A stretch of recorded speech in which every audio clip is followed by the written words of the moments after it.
Hi, welcome back to Sowing Seeds of Love, where we plant seeds with love and we give back to earth. My name is Karina Quintanilla. If you don't know me, it's also known as Mrs. Q with my students because I'm a teacher as well.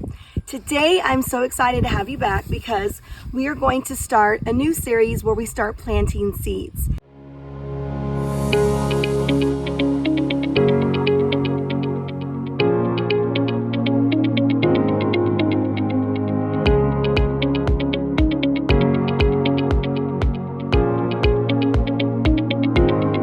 Today we're going to plant seeds, and I live in a zone 8B. For those of y'all that don't know that, each state has its own zone, and I actually think that the bigger states are broken up into other zones like 8A or 8B. I live in San Antonio, Texas, and for those of you that don't know, it has been extremely hot here in San Antonio. We yesterday hit a record of 108 degrees. It was not a good time to plant. I was going to come out and plant, and I thought I'm probably going to fry my seeds. But even though it is hot, there are some seeds that love the sun. We're going to be planting cucumber. This variety is actually called Tasty Green. It's a longer type of cucumber. Green beans. Green beans are so amazing in this heat. They really do like full sun. We'll be planting some bush garden green beans. We're also going to be planting zucchini. This is an actual type of seed that I've never planted before. It's called a cocoselle. It is an actual classic Italian type of zucchini, so I'm really excited about this one. I am going to go and try to replant some more summer squash. The vine borer, horrible insect, which I'll talk about later when we start to talk about organic things that you can use for your plants, but it's an insect that pretty much took out my zucchini, so I'm doing another round of zucchini. I think Daisy's excited that I'm planting summer squash. Yeah, she likes kisses. Okay, hold on, Daisy, I'm trying to make a video. Okay, so this is an actual summer squash that's called Sunstripe. And what's really exciting about this kind of squash or zucchini is that they usually can be harvested in 45 to 50 days, which is great for summer planting, especially if I'm doing another round, because where I live in 8B, San Antonio, Texas, with the heat, we actually have a longer planting period. Our first frost, we really don't see anything until November, okay?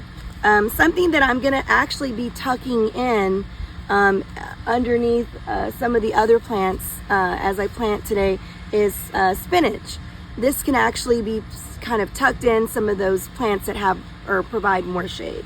Okay, this is one that my daughter gave me, my daughter Jalen. She was really excited, but she bought this for Mother's Day. She loves watermelon, so we're going to be planting something called a bush baby sugar watermelon. These are so refreshing and yummy during summertime. And then I'm actually going to plant some carrots. I know I was going to probably also tuck some under as well, under the bigger plants that will provide shade, like my tomato plants. I'm actually going to plant some in this bed as well. I was actually really motivated by my sister Monica, who lives in Colorado, and she's planting carrots right now. And I know it may not exactly be the time to plant them. You probably want to wait closer to August, but I'm going to experiment with it and just see what happens. And then I'm actually jumping late on this party, the cantaloupe party. I know everybody already planted theirs in May and June, but I'm actually going to try to plant some cantaloupe today and see as well, like the watermelon, if I could still get a harvest before it gets cold. And then I am going to be adding a new herb to my garden. I've never planted dill before. I'm really excited about it because as we start to get into the videos talking about preserving your food, I would like to go ahead and use the brine with the salt and the dill, and some of more other herbs like my basil as well. So we'll get more into talking about how to preserve food and how to make a brine with your peppers and your cucumbers, kind of like you're pickling them. So I'm really excited about that. And then I have another variety of carrots that I'm going to try. I'm really excited to plant in my new planter that I have here. I actually got this at Costco. It came two of these for $84. So like I said, I'm all about, if I'm gonna buy something that's already made, I wanna make sure that it's not expensive. This was a really good deal that I got. I'm hoping Costco still has some. If not, there are other ways that you can make a bed. I know that, you know, people have taken the 2x4s and have gone around and created one. I myself am not good at that. My husband usually would help me make things like that. But you can plant in anything. I've seen people plant in cylinder blocks. I've seen people plant in tires. So honestly, wherever you think that you can get space to plant, do it. I've even seen people just, you know, create rows on land. If you have land to do that, great. And people also plant in pots. This is my garden behind me. Definitely got to do some weed eating. But in my garden back there, I do have some in pots and I do have some in beds. I had to put a couple of things in my greenhouse because it's extremely hot and the sun would fry the leaves. But if you can get some kind of a space to plant, even like I said, if you live in a city area where you can only plant in pots, do it. So what I have in this garden bed is, it's actually been in here for at least a good week and a half, maybe 2 weeks. And so the sun has been heating it up and warming it up. So I know down below this flower bed is really nice and warm, and seeds like for it to be nice and warm to germinate. So what I have here is I laid down some mulch at the very, very bottom. It was more of a coarse mulch. Then I ended up laying down some garden soil, and then I know most people say not to use potting soil in your garden beds, to use more of a garden soil. I do like to put a top layer of potting soil only because it's very fluffy, and when seeds first are germinating and starting their root system, they need to be able to have that fluffy soil. And then I just want to show you that there are a few things that I absolutely love as amendments. And this one here, you can actually use any of them. I've bought different brands on Amazon, but this brand I really like a lot. It's called Vermistera. I really love this amendment. It is basically earthworm castings, which I say earthworm poop. I've always taught my students that, and fifth graders get a kick out of that when they're learning about planting. But this right here is amazing. It is a very good source of nitrogen, and yeah, it's one of the ones I use.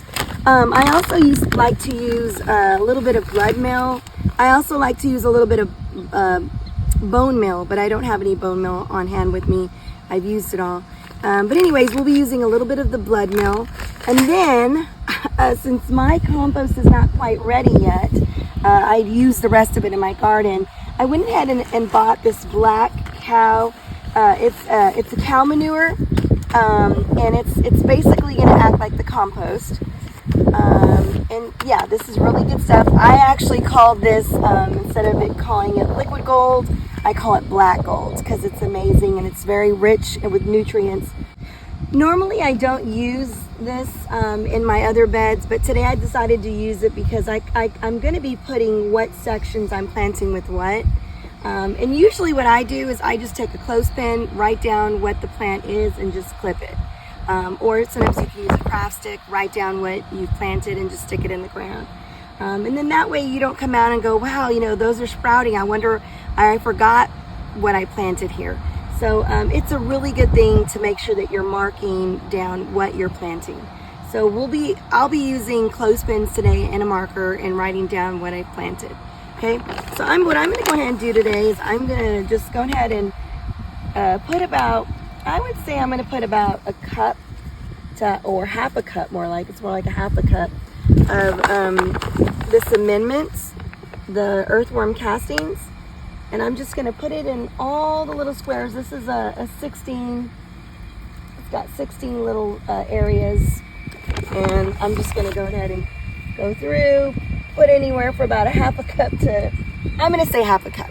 Yeah, I'm just kind of guesstimating is the word. But I'm going to put about half a cup in each one. Okay, so I've just added about half a cup in every little compartment, I guess little area. Of the earthworm castings. I'm going to go ahead and do the same thing. What I'm actually going to do though on this one is probably put about a fourth of a cup in all the little areas, and then I'm going to go ahead and put a cup of each of the black cow compost. All right,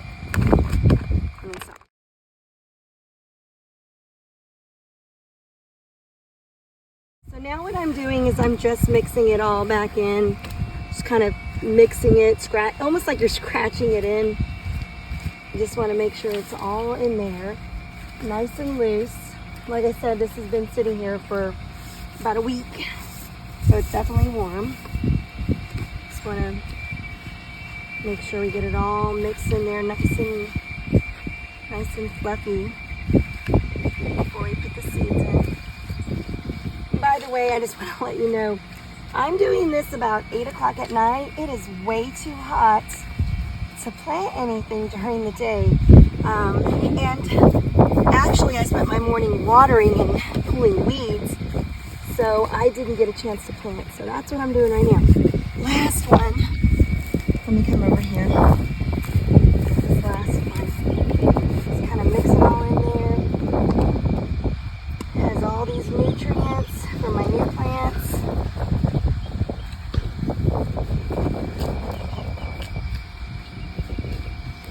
Alright, I think we're ready to start putting the seeds in. Stop it. Okay, so the first one we're going to do is we're going to do the cucumbers. And just so you can see, they're not very big.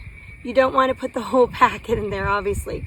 So what I'm going to do here is I've got this trellis, and if I need to, I'll do a do-it-yourself trellis if I need to, if they get taller. And then we definitely have the back of the fence to also be a trellis. But we're going to grow them upright, not let them sprawl like a vine. But I'm going to go ahead and do my 2 holes here, about 1 inch deep. And I'm going to put 2 seeds in each hole, because sometimes you don't know if one's going to take. So you definitely want to do that. Okay, stop for a moment. Okay, then what I'm going to do is I'm going to go ahead and just cover that back up. And then we'll put some water on it in a little bit. As I was looking at these sections, I definitely can use the fence to my advantage as a trellis. So what I'm going to go ahead and do is I'm going to go ahead and put watermelon on that side that I can grow up there, and I'm going to go ahead and do a cantaloupe on this side. Okay, I'll probably put one on each end. But before I forget, I'm going to go ahead and grab my clip that says cucumbers, and I'm going to go ahead and clip it. I think I'll just do it right here, and that way we know it grows up that way. Okay. I'm going to go ahead and do the cantaloupe now. Same thing. They look almost like the cucumber seeds, but they're a little bit darker in color. And this variety is called the Hearts of Gold cantaloupe. Same thing. We can always see what sprouts, and if you need to thin them out later, you can by pinching off one of the plants that might look weaker. So what I'm going to go ahead and do is make 2 holes. I'm going to go ahead and drop 2 in each, about 1 inch deep, pinch it to close it. Go ahead and put it in there, pinch to close. And so that is going to be the cantaloupe area. And once again, you can save all these seeds. Just to let you know, you don't have to, I dropped them, let me pick them up really quick. You don't have to use all the seeds at once. Some people are kind of under the influence that, oh, we got a whole packet of seeds and then they throw them all in one area. That's not going to work. So we're going to go ahead and cover those up, and that's ready to go. And then I'll go ahead and get my clip that says, let me just grab all my clips here. I've got the clip that says cantaloupe. So I went ahead and made them. Stop it. So I'm going to go ahead and get my clip that says cantaloupe. Obviously it's too thick to put here, so I'm going to just put them in the front, and I'll know whatever is in the back, that's what I planted. So this is going to be my cantaloupe. Alright, now I have the Bush Lake green beans. What I like about the Bush green beans is they don't grow up a pole or need to be trellised. They're actually quite short, and they give you a lot of harvest. So I am going to actually use this area, and even though it is a 12 by 12, I'm actually going to put 6 plants in here. I know some people have put up to 9 plants in there, but I'm going to go ahead and do 6. What I really like about green beans is that they are definitely kid-friendly. Green beans are a bigger seed, so little hands can grab them. Green beans are fun and they're fast. You'll probably get a sprout like in about 3 or 4 days. Okay, so I'm going to go ahead and make sure that I've got 6 holes in this section. Okay, so we're gonna go ahead and do drop in 2. And like I said, you can always thin them out if you need to. So do those, pinch it to close it. Okay, I'm gonna do another 3 over here. It's kind of hard to see where I put my holes, but I'll just push them in. So I'll get my green beans, I'll pinch it to close it. I'll do another 2 in there, pinch it to close it, and I'll just stick 1 in here, pinch it to close it. All right, so those are the green beans. I'll go ahead and get the clip that says green beans. And once again, I'm gonna clip it so I'll know that behind it is what I'm growing. Okay? What I'm gonna go ahead and do is my Bush Sugar Baby watermelons. And what I like about this type of watermelon is it doesn't grow huge and they're little cute watermelons. So I'm gonna go ahead and put watermelon here. Okay, so watermelon seeds are a little bit darker in color. And here I'm gonna go ahead and do 2 holes. I'm gonna do 2 holes, and I'm gonna go ahead and take 2 seeds, put them in each hole. Let's see, some of these look really tiny. I think I'll take some of the bigger seeds, but drop them in the hole, give it a good pinch, and then we are good on the watermelon. And once again, that watermelon will grow up here as we start to grow it. I usually do, since there's always plenty of seeds in there to use for next time, is I usually just fold that down and put a little piece of tape or even staple it to save it for later, and then I file them away. And so what I'm going to go ahead and do, since I have 4 sections here, I'm going to go ahead and experiment, like I said, and do the carrots. On this side here, on this whole row, I'm going to go ahead and do the organic Scarlet Nantes carrots. I hope I'm saying that right. This one says that it's actually going to be 60 days until harvest. So I'm really hoping, even though we are in mid-July and I know it's very hot, I'm going to give it a try and see what happens. If not, if nothing takes, then I can always try again in August.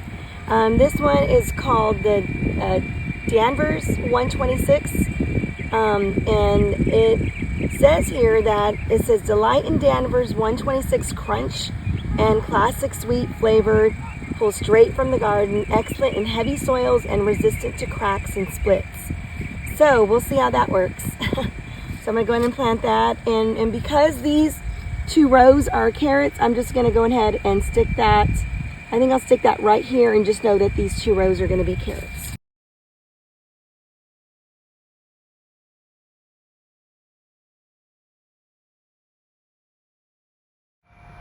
Okay, I know that it's getting dark, but believe me, I'd rather be out here in the dark when it's not as hot. As you can see, these carrot seeds are really, really, really tiny. So I just kind of get a little tiny pinch of them. And like I said, we're gonna kind of see what takes, and I might have to thin them out by taking some of them away. And so I'm really excited to try carrots. I've never tried carrots before. I know it's probably, like I said, not quite the season, but we're gonna give it a try. We're gonna give it a try and experiment and see how it works. All that can happen is that it doesn't show up, right? Okay, so I get a little bit more in my hand. I'm kind of doing small little tiny pinches of them. So they're really tiny. They're like little tomato seeds almost. Oops, got a piece of dirt in my hand. So just kind of put them in the holes and give them a pinch to close them. And there we go. Carrots are done. And I'm gonna go ahead and save these for later, just in case. I have a feeling we're gonna need to experiment again. All right, the last 4 that I've got here is I know that zucchini and squash grow very, very big. So what I'm gonna do is I'm gonna go ahead and reserve the corners over here for my squash and my zucchini. And then the last thing we're gonna do is we're gonna put some dill in the center here. All right, so this is the summer squash, the yellow summer squash. And I like how fancy this is. It comes in a little pouch. Fancy. Okay, so these once again look like the cucumber seeds, but a little bit different. Actually, these are much bigger. Much bigger. Look, like the pumpkin seeds. All right, so I'm gonna go ahead and I'm gonna do 2 holes to see what takes. And I'm gonna go ahead and drop 1 in each. And even though we only need 1 plant here, it's gonna grow really big. We'll just put 2 there. See which one takes. Over here, oh, let me go ahead and put these away. Last one is this Cocozelle zucchini variety that I'm gonna try. They look like the summer squash, a little bit smaller. And I'm gonna go ahead and do 1 hole here, 1 hole here, and we'll see which is the one that we want to keep, because obviously they're so big that you can only keep 1 in this little space here. So the good thing is like it'll be big and hang over that way. All right. And last but not least, this is the dill that's gonna go in this flower bed. What are you munching on, Daisy? Okay, so I'm gonna go ahead. Dill is a lot like cilantro, where it doesn't like to just be planted with like 1 or 2 seeds in here. So what I'm gonna do is I'm going to kind of create a small little rivet here, a little row, and I'm just gonna kind of sprinkle a couple of them in there. Do another one over here and sprinkle some, and then just cover it up. Wow, they even smell like pickles. Okay, so I'm gonna kind of create a little row here, and we'll see what takes. And they're really tiny. I'm just gonna kind of sprinkle some in there. Sprinkle some in here. And then just cover it up. Okay, and then the last thing I'm gonna do is I'm gonna water it really well and just keep it watered every day. Okay, this right here is dill weed, and I'm actually gonna put it in between both of these so I know that this is my dill weed. Okay, so on this one I'm gonna go ahead and just write yellow squash. That's the summer squash. So yellow squash. Daisy, what are you doing? This one was the yellow squash in this corner. And then the green, which was the Cocozelle, I'm just gonna go ahead and write green squash here. That's why I really like these. Put the green squash, and we know that it'll be here. Okay, so once again, we have the green squash, we have the dill, we have the yellow squash, 2 rows of carrots, we have cantaloupe, we've got green beans, we've got our cucumbers, and then now we're gonna have our watermelon. So pretty full in this bed, and as you can see, we're trying to maximize all the space that we have. All right, so now we're gonna go to my other garden. This actually, I'm very proud of Daisy because she has not uproot any of my stuff. Right here, I've got